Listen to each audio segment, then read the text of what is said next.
a lot of funny comedians' faces that they don't want to be, you know, other comedians that are in position. They don't want you there. Comparisons. People get compared to all kind of people, whether it be their style, how they dress, or how they look. Chris Tucker tends to pop up often for you.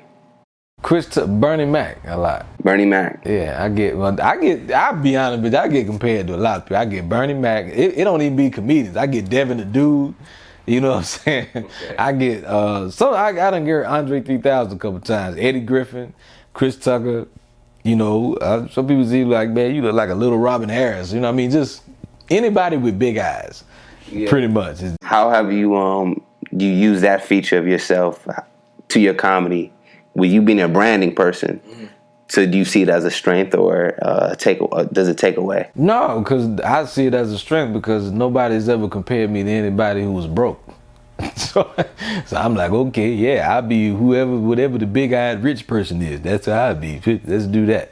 Right. Show some more eye. You know how they tell women to show more cleavage. Can you show some more eye? I sure can. We can get to the bank. So none of that gets annoying. People like, I'm not trying to be anybody else. I will be who I am, and I know that's going to shine through. You know what I mean? My funny has always been what attracts people anyway. You know what I mean? They don't chime in because, like, my followers don't follow me because I look like somebody else. They follow me because I'm funny. Right. When I think about your career in comedy, so big online fan base, but then yet you come with longevity, 15 years. Mm-hmm.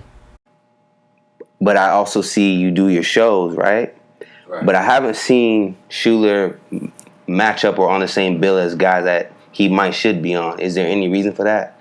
Like why you might not be with a Mike Epps, why you might not be with a Lavelle Crawford, when I feel like you should be in those conversations? Yeah. Any reason why?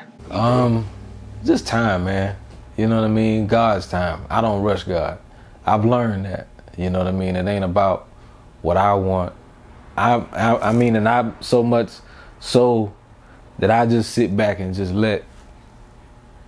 I don't try to interfere with whatever it is God's doing. Whatever, you know, whatever he will put me wherever I need to be, right in that, you know, right when I need to be, you know. What do you think is that thing, if we were aiming for those type of positions, what is that thing? Is that a call? Is that a promoter? Yeah, it's definitely connections. You know what I mean? It's just connections, and you know. But you know, it goes back to what I said earlier: the team, having the right team, and you know, because I've met a few some of the people that you've named. You know what I mean? And a lot of times, man, comedy is like the Wild Wild West.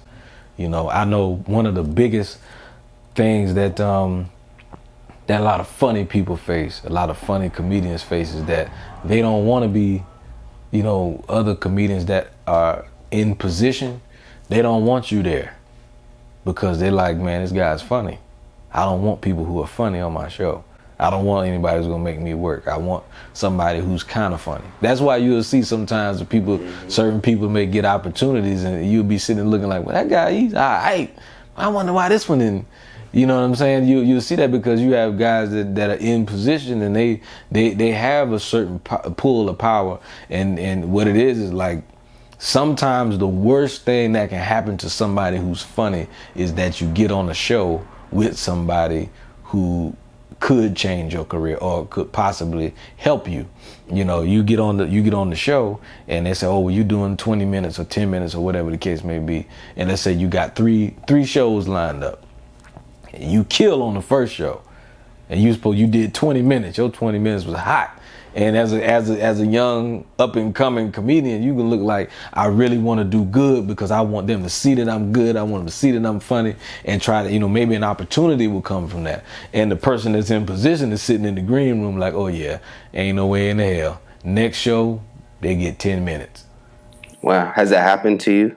Where just like, you might be on the bill and you slowly fade off? Yeah, I mean, no, it's just been certain instances. I remember I did there's been a couple of times I've done like weekends with people, and me being young and green, I just wanna, you know, be funny, and I want, you know what I mean? And then you go back to the green room and you just kind of like, you know, hoping that they say something positive, and they just kind of like, yeah, all right, you know, or they ignore you. So people don't reach out now to just try to like.